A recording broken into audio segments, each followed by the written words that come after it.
This podcast is part of the Deluxe Edition Network.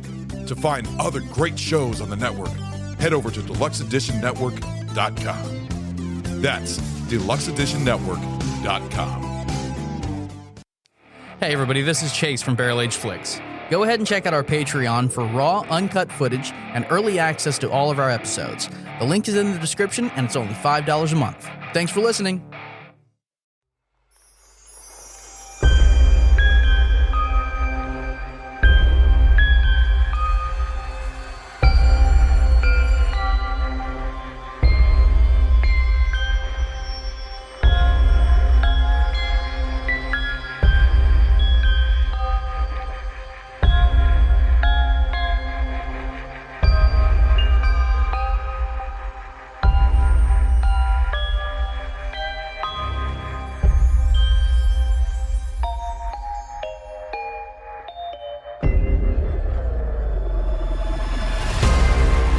Hey everybody, how the hell are you? Welcome to the Small Batch. And introducing to our show, we have Stu. What's up, bitches? also, Ragnar. Time to nut up or shut up. Let's go. what is up guys? Getting ready for Krampus. Oh yeah, we're doing a great movie here. The classic, well not classic yet because it just came out in 2017. thought it was 2015, 2015 Krampus. It's, in my opinion, a fun movie. We're going to have a good time talking about it. But of course, we're going to have to go ahead and do our alcoholic beverage. So it's a interesting beer called Evil Santa.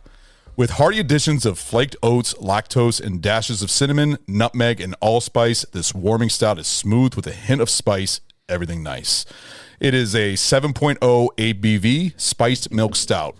So I'm really curious how this is going to turn out. You guys ready? Yes. Open your cans. Prost. Cheers. Skull. Actually, that's not that bad. That's It's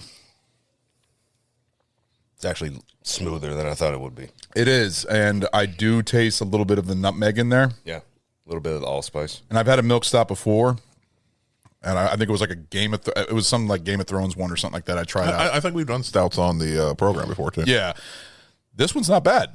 Actually, I don't mind it. What do you think? I'm not a big fan of stouts. I'm not. But as far as stouts go, it's all right. Not bad, huh? Yeah. How many thumbs you give? I'm going to give it like no thumbs. That's, wow, really? That's 100% only because I'm just not a big fan of stouts. And so you either like them or you don't like them. And to me, I don't like them, but it's not bad. So that's why it's no thumbs down, but also no thumbs up, just because I'm not a fan of stouts. Yeah, no, I can understand that. How about you, Ragnar? I'm not a fan of stout either, but Taking another sip, huh? Mm-hmm. Trying to get yourself a little opinion here. it's actually good. See, what I don't like about stouts, that artificial thickness almost to the taste. This one doesn't have that, though. I definitely feel it, though. Do you taste any of the nutmeg or the spices I in there? I taste the flavor, absolutely. Yeah. You definitely taste what's in the fucking can. It definitely feels like a very nice. It feels like a good Christmas beer, and if somebody served me this, I would definitely buy it. But if I were to give it a review, I'd give it 1 thumb up. Yeah. Not 2 thumbs up. I mean, it's not something I would buy over and over, but it's not bad. Like I said, 1 thumb up. Also, I love the fucking can. The can looks fucking badass. You just see like a badass Santa right there. If he had a cigar hang out of his mouth, it'd be even better. Got a little snarl on his face. Oh yeah, glasses. Evil Santa, which fits perfectly for the movie that we are doing tonight. So he's about to go diddle one of your little kids. Yep. So I guess that's so. What was your thumbs? I'll give it 1. 1 thumb up. 1 thumb up. You can taste it when it's going down. You taste the heaviness of it. Yeah. You know? Yeah. Well, it kind of reminds you. I mean, Guinness. I mean, Guinness is very, Guinness is not a bigger than this, though. Yeah, I know you're not a big fan of Guinness either. You're more of a light beer type of. No, I do like stuff that's like super hoppy and stuff like that. Yeah. It just I don't like Guinness because it tastes like burnt coffee to me. Really? But I don't like my drinks to be thick. I want my liquid to be liquid. I don't want it to feel like I'm about to start chewing on it. No, I can understand what you're saying on that. Yeah. Hey, but I mean, the fact that you said you gave it no thumbs up, so. Like I said, it's not bad. To me, it's not good, my personal taste. Yeah, there's no thumbs down, Yeah. so, yeah. So, All right, so that's a review of that beer. So let's go ahead and get into this movie. So, what did you think of this movie, Ragnar? I mean, seriously, when was the first time you saw this? 2021. I'd say 2 years ago. 2 years ago or so, give or take. And what were your feelings about it, especially the first credits sequence, which I fucking love because that's how America is today when it comes to Christmas shopping. Absolutely. Going fucking batshit crazy to find a fucking gift. But the music in the background, that scene cracks me up every single time I watch it. Yes. I fucking love it. Yeah. So if you remember, every Christmas, as soon as Thanksgiving's over, right? Yeah. Everybody loses their fucking mind. Yeah. Yes. Over trying to get the biggest fucking TV. Yep. All the fucking sales that are going on. That whole opening scene right there, that is clear fucking like Walmart, the mall. Yep. Everything. Yep. Well, you know that scene also where you just see the fucking woman just putting her hand on her head and just like looking all puzzled when she's seeing the money coming out of her wallet, like knowing like I'm fucking going broke here, just spending all this money, and then you just see people fighting over shit. I've seen that shit happen before. Oh, yeah. I've seen arguments at fucking Best Buy. Yep. Because I remember one Black Friday I went over to get a TV, just wanted a new TV, the price, the sales.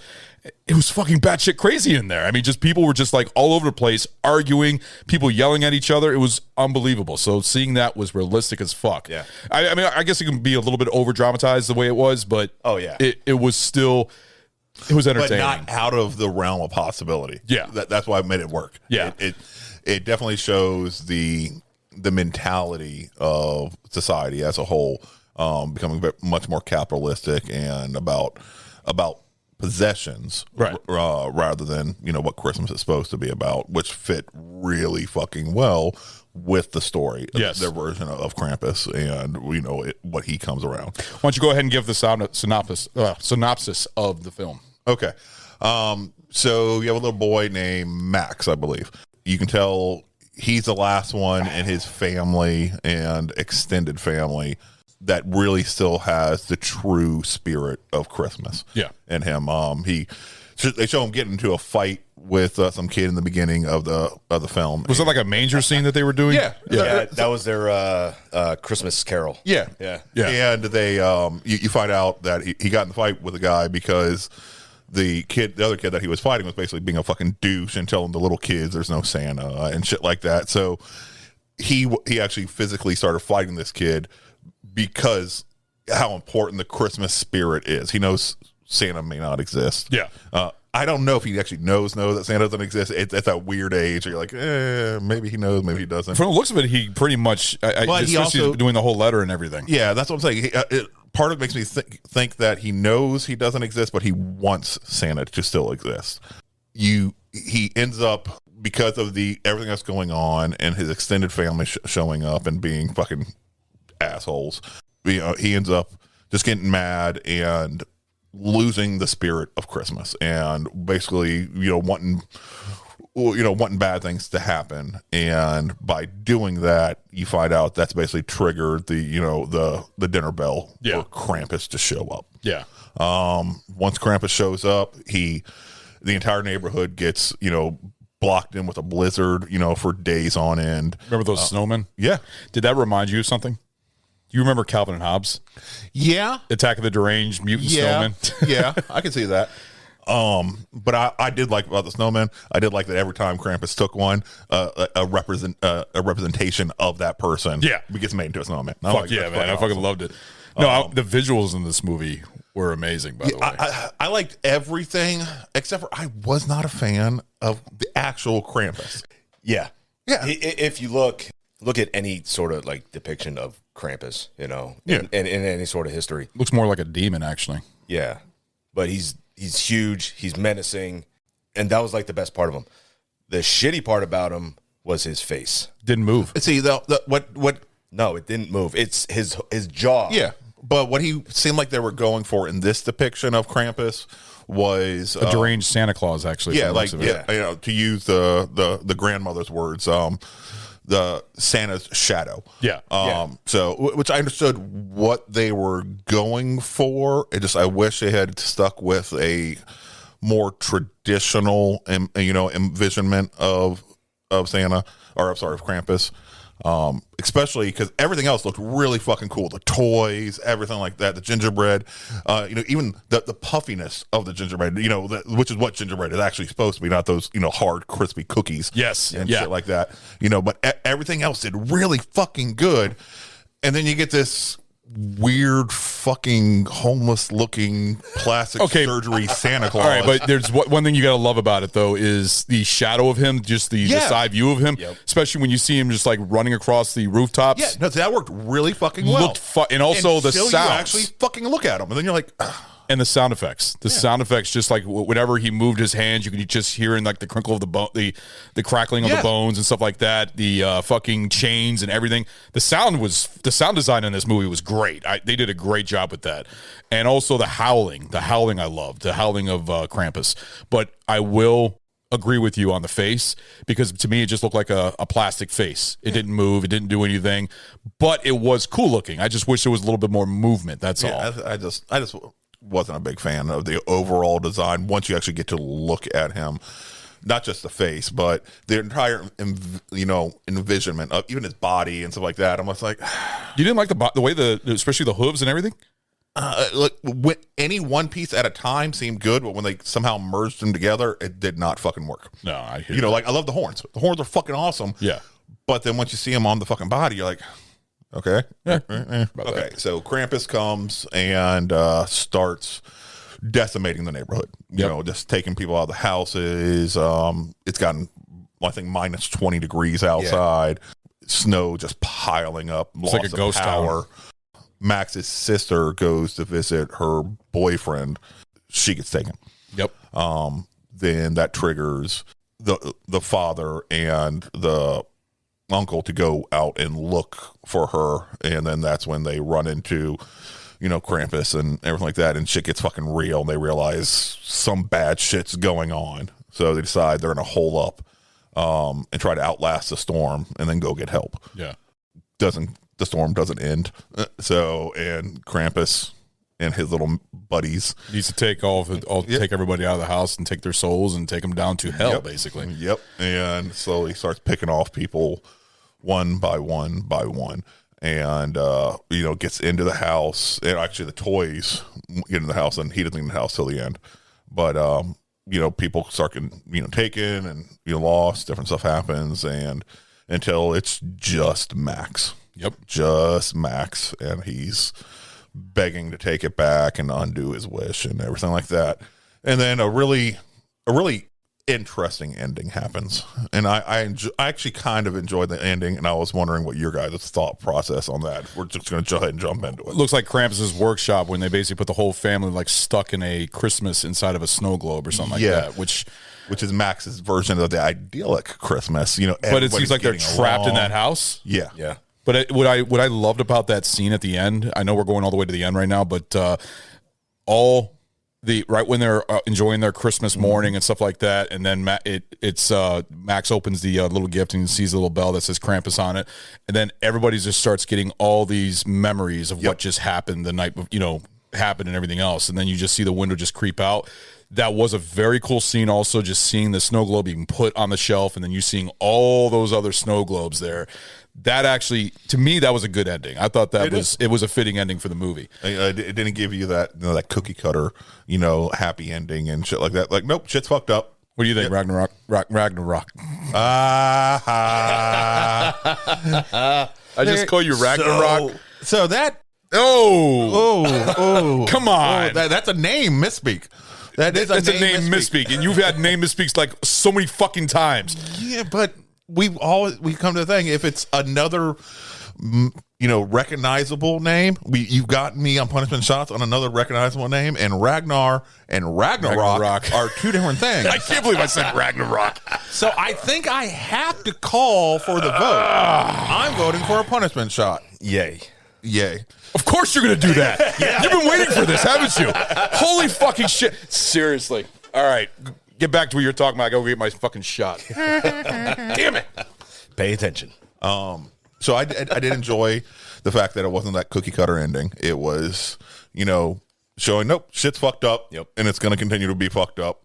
that's what Krampus is. Yeah. And I thought it was a really cool take on it, and made me happy. It really did.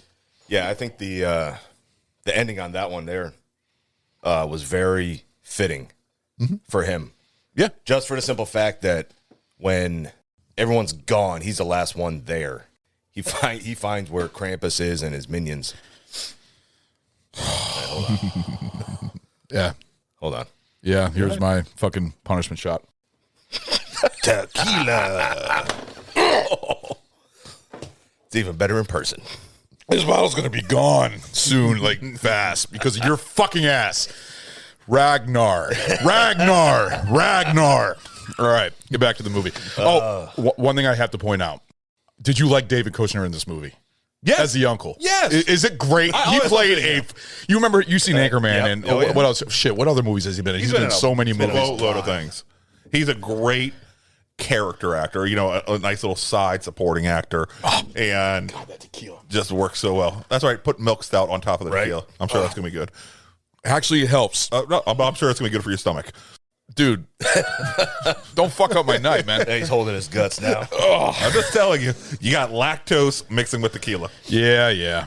No, I thought he did a great job as the uncle. I fucking loved how he's, very gun-toting guy and everything else. Yes. And his fucking daughters, man.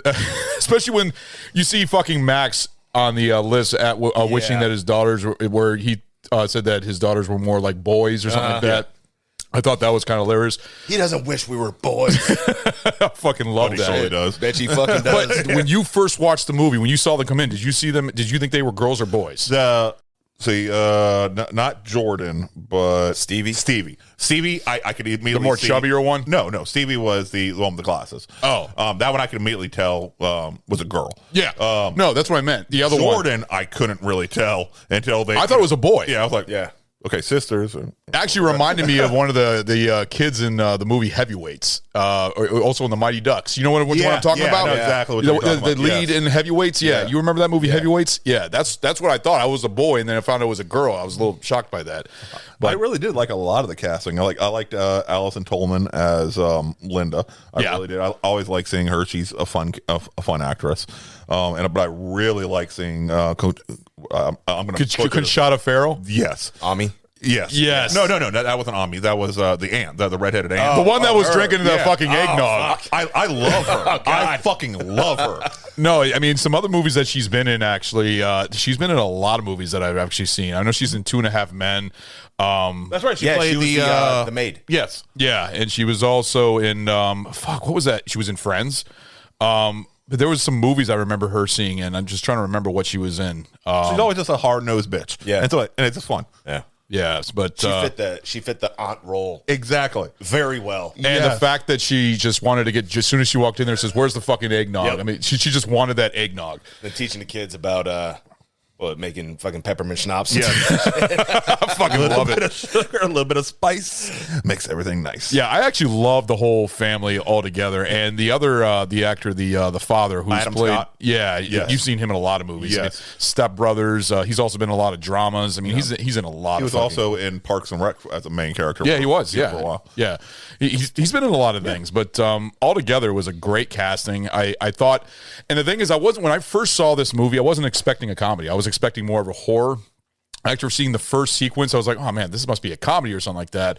And it was getting very, very dark. But then when the fucking like the gingerbread and the Jack in the Box, which was, now that's another thing. I loved the Jack in the Box. But the thing Yes. you didn't like it. Did you like that part where he was like clapping when the elves were coming in? And then You didn't like it? The fact that they separated the jaw, which made sense for him just devouring. I got a people. Blade I was 2 like, right. Remember Blade Yes, 2? yeah.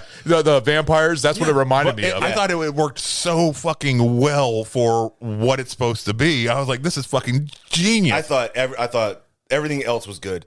All the presents and the little characters and shit were good. Yeah. Except for the fucking Jack in the Box. Really? I thought that I didn't care for the fucking angel thing. The the angel was awesome. The crazy. that weird little that bat reminded me fucking of angel thing. fucking Bride of Chucky. Yeah. See, but that one thing I did notice about this movie is that there was barely any CGI. It was a lot of practical effects. Other than the gingerbread men, Fucking Jack in the Box was all practical effects. It looked fucking great. Krampus was practical. I know you didn't like the face of Krampus, but the way he looked, all practical, other than him running on the rooftop. But there was not that much CGI in that. And I enjoy when movies don't use so much CGI because CGI can kill a movie. There's many times where CGI is overkilling. Have you ever seen, I know I'm going way off subject, but the Thing prequel? The what? The Thing prequel. No. Oh, actually, it's a Thing reboot prequel. You know what I'm talking about? No. Oh, you haven't seen that? No. Oh, well, you know what I'm talking about, Stu. To the point where that movie, the director wanted practical effects in his movie, but the studio wanted to back him up and put CGI in it. And when you watch it, it completely ruins it. Yeah. Because the original Thing was all practical effects and it looked fucking beautiful. Yeah, because it gives you that weird creepiness of actually existing in this world. Like a realistic feeling. Yeah. You can reach out and feel the thing, even if it's shitty fucking practical effects. It still has weight to it, heft, and texture that that it's there. Yeah. Versus CGI, where I don't care how good the CGI is. I think somebody that I read, I don't remember what article it was, but they were talking about practical effects versus CGI, and they found that what works really well is they were using a dummy as a practical effects, but then use CGI for its eyes, and they're saying so practical effects, that should be the main course, CGI should be the spice. That shouldn't be what makes it up. That's what should make the kind of fits for Christmas lively. Spice. And I thought that actually works really well. CGI is awesome, but only in smaller bits, and just to enhance versus be the main focus of. Now, why didn't you like the Jack in the Box all that much? You just didn't like the way it looked? It just looked stupid. Oh, okay. Honestly. So what did you like better? I mean, did you like the gingerbread man, or did you like the fucking the robot, the space robot type of thing? That one there was funny. Yeah. That was funny as hell. The gingerbread men were fucking hilarious. Yes. The best part with them was when they came down the chimney. Oh, what the hell is the kid's name? Henry Jr. or something like that? The one that was like quiet and everything, little fat he kid. was the mute. Yeah. Freaking wakes up, takes a fucking bite out of it. Yep. And he fucking screams his goddamn head off. That was I thought that there was fucking hilarious. Yes. Yeah. See that scene right there with the gingerbread men gave me a whole Gremlins vibe. That's what it gave me. In fact, this movie felt very Gremlins. The original Gremlins is a Christmas. Yeah. It's not a Christmas movie. It's a horror comedy, but it takes place during Christmas, just like this. And with the smaller characters attacking all the humans all over in the house, it just felt like Gremlins to me. Yeah. But Gremlins is better by far. I'm not gonna lie. That to me, that's a classic. That's a great Joe Dante classic right there. But overall, man, I thought the fucking Jack in the Box was awesome, man. Like you said, with that whole fucking predator face that he had. And then him crawling through the fucking vents and shit like that. Oh yeah. And then them send that dog up. And you're like, and then fucking just falls down. I'm like, oh, that's genius. Yeah. And then the dwarves. That's what the fucking those fucking little assholes. No, the elves. The asshole kids kept calling them Santa's dwarves. Santa's dwarves. Like, no, it's elves. What I did like those little elves, Krampus's elves. Yeah. I really fucking like those little assholes. They had a very brief part of the movie, especially like around the whole the little gateway to hell, the little the pit basically. But I thought they were really cool with the masks. I really wish you would see what they look like underneath the mask, though. That would have been cool. You saw briefs of them with the snowmen. Yes. Yeah, they were like running in between. Yeah. And stuff like that. Yeah. Oh, yeah, that's right. I remember that. And they were the ones who came in and pulled out the Jack in the Box and grabbed the baby and stuff like that. So they were, you saw them more than just the gates, that pit situation where they were loading up Krampus' sack. Yeah, no, it's true. Do you also, I also got to remember the dinner scene. Did it kind of remind you of Christmas Vacation, the dinner scene in Christmas Vacation, the whole argument? Yes. Yeah, the whole when they showed up. Yes, it felt like Christmas Vacation. Yeah, I think there was a lot of homages to a lot of Christmas movies in this, especially like the beginning and everything else, but also just the dysfunctional family. I mean, the uncle and the dad, they just did not really get along, but then you felt them connect a little bit, sort of. And I love. He was actually my favorite character in the whole movie. Believe it or not, I kind of hated him going, but especially when he was like, "I just got my my ass kicked from a bunch of gingerbread men." Yep. Fucking love that scene, man. That, like I said, that's the scene you like. Yeah. A shepherd has to protect his flock. Yes, yes. He said that over and over again. Nope. That was an overused line all throughout the movie. So, No, it was. This is a fun movie. It really is. Is it a super great horror movie? No. Well, see, is it a super great comedy? No. Is it a super great Christmas movie? No. But it's still very enjoyable. It's right in the middle. Exactly. You know, of all three genres, really. I thought it worked really well. I'm surprised that it wasn't better received than it was. Yeah. Yeah, which actually I'm about to get into right now. Krampus, when it first came out, it got a ripe 67% on Rotten Tomatoes, but the audience score is rotten 51%, which I was a little shocked about. Yeah, not many people like this movie, and I don't know why. I bet you it's because just like you were expecting, like a super scary horror movie is what you were probably expecting, and then that's what they expect when they go to see it, and it's not that. It's not. Okay, well, Michael Dougherty, the director of this movie, also directed Trick or Treat. You know that, right? Yeah. Yeah, and Trick or Treat is a great... I mean, we did an episode on that, and we all fucking loved that movie. Thought it was a very good Halloween movie. And then he does a Christmas movie, which Trick or Treat had comedy in it. Would you say Trick or Treat was a horror comedy? I mean, yeah. So this one's more like horror comedy also. And I think he pulled it off really well. I mean, like I said, I thought it looks like he had a great budget on what he did. I mean, I don't know what the budget of this movie is. I'm going to have to look that up. But 15 million? Was it 50 million? Oh, you look. Oh, wow. So 25. that's actually pretty low. Yeah. But it looked, that's where you go with practical effects because CGI is expensive. And I saw that. But just going back to Krampus, the way of his face not moving, just looking like a mask basically. But it still worked for me. I don't know. I thought it was really cool looking. No, it's a good idea. I just don't think they delivered on it. I really don't. I think it was too much of an amalgamation of cool little individual things that when put together, they just didn't work in my mind. But that's my personal opinion. Now, do you feel this movie fits in the... Oh, were you about to say something? No. Oh, sorry. This movie fits in the same bit as watching this religiously every Christmas? Like it's one of those movies that you can watch every year, or is it something that you can't? Because to me, I feel like I can watch this every year. I feel like this is a good Christmas tradition movie. It's not going to feel like a mandatory watch. Well, there's not many horror Christmas movies out there. I mean, there are like Silent Night, Deadly Night. Classic. What is the other one? Silent Night. Isn't there a movie called Silent Night? Silent Hill. Well, I think it's Silent Night, Deadly Night is what you're thinking. Yeah. Silent Night, Deadly Night, but there's also another one. No, Black Christmas. I'm thinking of Black Christmas. I'm sorry. That's what I'm thinking about. There's not that many of them, actually. No. I can't even think of that many. But it's because horror movies just traditionally don't come out around Christmas time. It's so they don't focus on Christmas films. Yeah, I know. That time frame is come and gone, though. Yeah. What do you mean? Well, the time frame, because if you remember, like back in the 80s and 90s, right? Yeah. Like those kind of movies there would typically be, you won't see them in the movies. They're straight to fucking VHS and DVD now. Now you won't see them anymore because like that era is kind of gone. Yeah, no, you have a point there. To me, that was my favorite era too. The 80s horror movies is by far the best in my opinion, with the practical effects, just the cheesiness, and it's just amazing. I like more horror movies from the 80s than I do nowadays shit.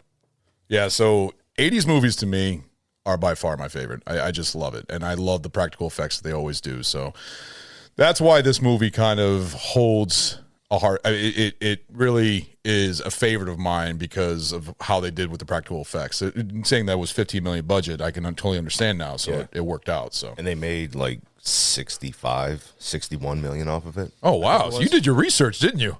Looked up a few things. Hell yeah, man! No, that's good. That's what we need for the show. Fuck yeah. Other than that, what did you think of the? All the actors and actresses in this, they all did a great job. I thought they did a really good job in this film, displaying the family dynamic, the realistic family dynamic. Especially you got your in-laws coming over and shit like that. And like I said, Christmas Vacation all over again. That's basically what it was. They did a really fucking good job. Everything believable, especially sitting at the dinner table and the the uncle, the way he's encouraging his kids to basically be fucking little assholes and shit like that. They were assholes from the second they fucking walked through the door. It worked so well versus, the way you raise, you may raise your children isn't necessarily going to be the same way your siblings raise their children. Yeah. All right. And it shows, it completely comes across. But also, you still got to deal with them. They're still family, no matter what. You still got to love them. You may not like them. Yep. You still got to fucking love them and deal with the fucking bullshit. And it worked really well. Everything felt very natural, very flowing. The one gripe I had about the family was, so the grandma, the German grandma. Oh, by the way, yeah, we have to talk about that animated sequence also. Yeah. She was supposed to be Adam Scott's mom. Yeah. Okay. She seemed like way too old to be Adam Scott's mom. It was like I would have bought she was Adam Scott's grandmother. Yeah. All right. And, it was Max's great grandmother. I would have bought that easily. No problem. But for her to be Adam Scott's mom. Adam Scott's mom. Which one's Adam Scott? Adam Scott was Max's dad. Yeah. All right. So the German grandmother was his mom. Well, her little story that she talked about Krampus, the whole little animated sequence, didn't that take place during like the Depression from the looks of it?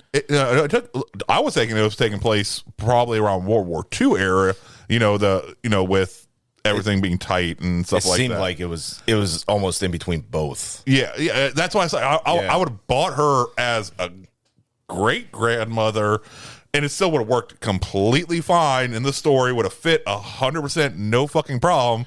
But the choice of making her Adam Scott's mom, I was like, that just doesn't seem to fucking work. Yeah, no, it doesn't. It was a little off. Yeah. Well, the other thing is that the grandmother was also. See, the thing is, Krampus left her alive because in her whole story, all of her family and everybody else was taken away by Krampus. So were they also put into a globe? I mean, when you're thinking about from the ending, and then she was left there, but then she got way he was going to leave Max alone and stuff like that. Basically, I was getting the feeling that whoever basically wished for the shit to happen was going to be the survivor to tell the story. Well, see, that's the thing that's your punishment. Yeah. Is that knowing that you caused all of this. Right. Mm-hmm. So, you're fucked for the rest of your life knowing that you basically destroyed your entire family. Yeah. Exactly. Well, the thing is, Max, at the end, actually, this is the one part I did love, is that you see him crying, and you see that Krampus almost looks like she's about to wipe a tear. Mm-hmm. You almost felt like Krampus was actually going to be like, oh, you know what, I'm going to give you a break and everything else. And then he just starts laughing, and then all the fucking dark elves, I guess dark elves, as you can call them, start laughing with it, and then he's just thrown right into the pit. I fucking love that. Yeah. I fucking love that dark ending because I was worried that it was going to go lighthearted and Krampus was going to be like, oh, I'm going to give you a break and everything is going to go back to normal. And then you see him fall in the pit, and then you see all of a sudden all of his family inside the Christmas, and it was like, oh man, that sucks. It was all like a dream. Yeah. It felt like it was a nice, good ending. I was like, man, that's not the way I wanted to end. But then you see the whole in the globe, and they're trapped basically in a prison on the house during Christmas Day. It just worked. And they know it too. Yeah, no, that's the thing, because when we were talking about how they were just like relieving their memories of what just happened and everything else. So, oh man, I fucking love that part when you said that you liked that scene with the dark elves coming inside the window and smashing through the window, and just what was the whole deal with fucking Jack in the Box like clapping his hands like he was excited because they were the cohorts of Krampus, and so when he hears, it'd be like the same thing as. If a bunch of sentient toys that Santa leaves hears Santa coming, they're gonna be fucking happy. Yeah. All right. The elves are gonna be happy when they hear fucking Santa. These are Krampus's toys. These are Krampus's cohorts. So when they hear basically their daddy coming, they're gonna be fucking happy. Yeah. They're fulfilling their duty. Yeah. So it worked really good. So one little side story. This movie actually did kind of hit home to me a little bit. Really? Yes. So my grandmother was actually from Germany also. Yes. And and so she actually had told me the story of Krampus when I was 5 or 6. Oh wow. Really? Yeah. And so I'd always grown up with that German mythos and stuff like that. So, and then when I started seeing Krampus actually starting to hit the mainstream, and stuff like that, talked about and featured in TV and movies and stuff like that, I was like, it's about fucking time. Yeah. It's a great fucking character. You got Krampus, you got Black Peter, you got a lot of yin and yang, balancing of Santa, and a lot of especially European cultures that never for some reason made the transition over here to the Americas. Yeah. And the thing is, I've never heard of Krampus before, other than when this movie came out. Now Krampus is everywhere. Like, you see all kinds of Krampus things and stuff like that. You see a lot of more commercialization of Krampus. But before this movie came out, I've never actually heard of Krampus. Mm-hmm. I didn't even know anything about it. The fact that you knew when you found this out when you were 5 years old is kind of shocking to me, because I seriously thought it was. It may explain a lot about my personality. Just saying. But no, it works really well, and to me, it does provide a lot better balance. To the entire season. Yes, we're going to reward the people that are good and kind-hearted and behaved. They're going to get rewarded.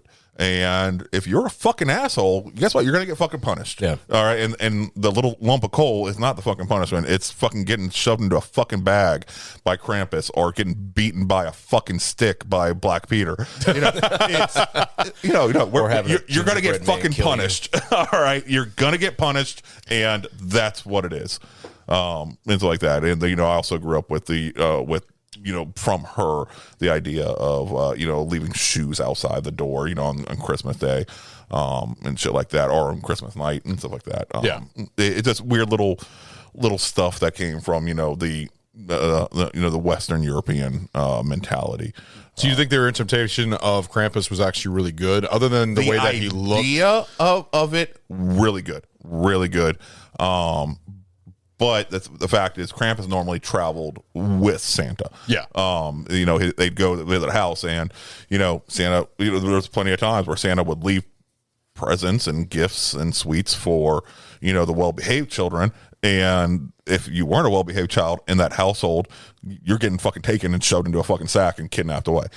Taken to hell, basically. It depends on the different lore and stuff like that. But because I think there's a lot of lores of him, basically. Yeah. It varies really. Yeah. It really started I can't even give you a time frame on it really, but it really started back when Norse pagan with their rendition before it actually transitioned over into almost damn near modern mythology. Krampus is pre-Christian origins, basically. Yeah. And he is actually the son of Hale, who is the ruler of the underworld in Norse mythology. And so that's where that whole thing came from in regards to Krampus, in almost an origin portion of it. Yeah. And as far as like Christmas, the little side rant, as far as like Christmas goes, it's all pagan.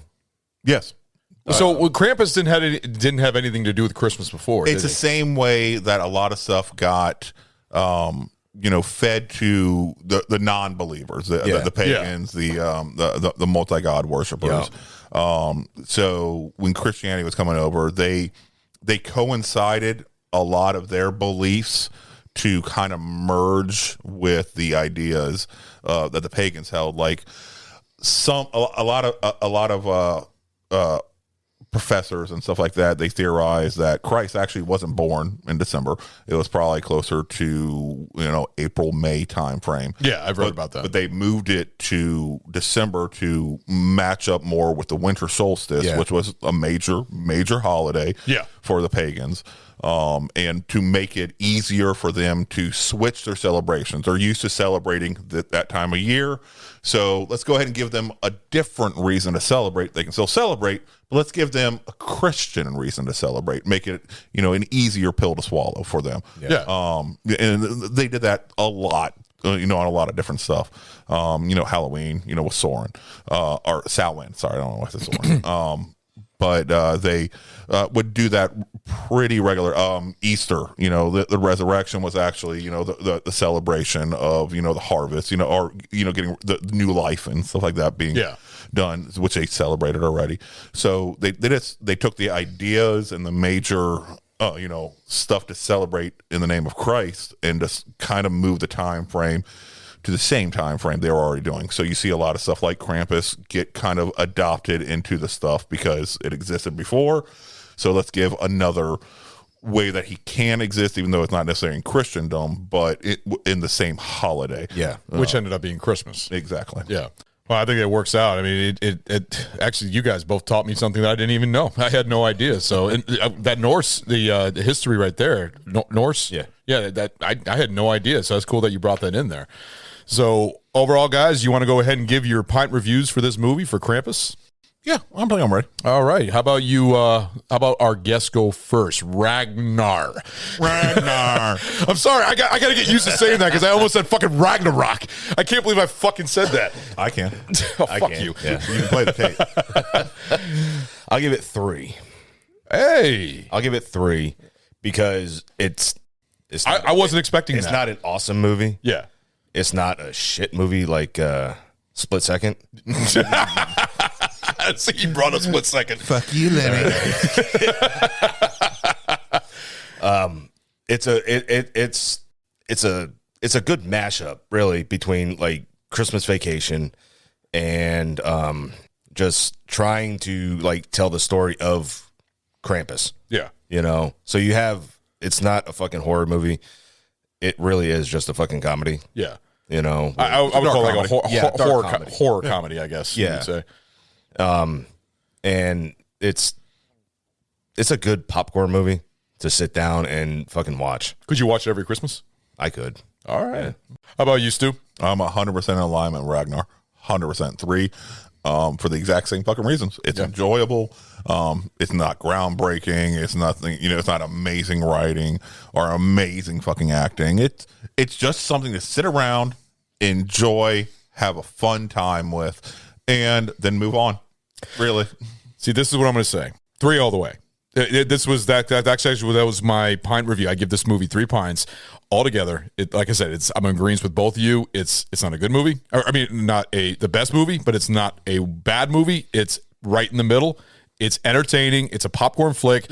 And to me, it's a tradition to watch it the first Christmas movie of the Christmas season because I have a whole lineup of Christmas movies and I always like to watch this one first. So it's all the way at the bottom. Like I save ones for like Christmas Eve and Christmas Day. I have a tradition of like, I watch A Wonderful Life every Christmas Eve. Yeah. I love that movie. That's one of my all-time favorite Christmas movies. So my parents brought me up to it and I watch it every Christmas Eve and I got my kids to do it. But this one is like my number one to watch at the beginning. I enjoy the hell out of it. I think the effects are great. It's got a Gremlins vibe to me. It's fun. It's the beginning sequence gets me going. I'm like, this is fucking gonna be good. This is gonna be an awesome movie. Just seeing all these fucking parents just like slamming each other in the fucking mall trying to get the gifts. And I thought everybody in it was fun to watch. It wasn't boring. There was no boring scenes in it. It was very the sounds of the movie is what I really love. I love the sounds. I love the fucking howling of Krampus. I love the effects, everything. Definitely going to give this movie a 3, but I'm glad that you guys enjoyed it because I was actually shocked because I didn't know if you were actually going to like this movie or not because because I talked to you earlier before and I was really curious what you guys thought about it after seeing it a second time because I know you watched it with your wife. I thought it was fun. Yeah. And I'm so glad that you were a part of this episode. So great that you were here. It's a good lesson to have your kids watch too. Yes. Because it shows them if you're a little shit during the fucking holidays, you're fucked. Oh yeah. So your ass better be fucking good, at least for this month.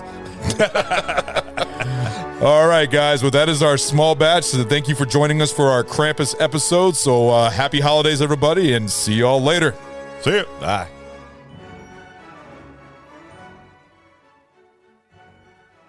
Get in my sack.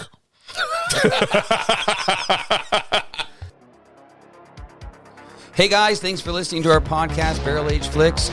We are so excited for the upcoming episodes headed your way and bonus episodes of The Small Batch, Sammy Selects, and now the new Tasting Room. If you like our show, please spread the word, give us a like, or leave us some kind of review on any of the social media pages. Give us a follow on Instagram, Barrel Flicks, or Facebook, Barrel Age Flicks. Our podcast is available on Apple Podcast, Google Podcast, Anchor, Radio Public, Audible, Pocket Cast, Spotify, Castbox, YouTube, and now Pandora. Please shoot us an email at barrelageflix@gmail.com with comments and movie suggestions for future shows or any other things you'd like to let us know. Credit to Carl Casey at White Bat Audio on YouTube. Man, your music is awesome. We thank you so much for that. It's great. You guys go ahead and check him out. I just want to say thank you so much. We hope to see you guys next week. Thank you so much for listening. See you then.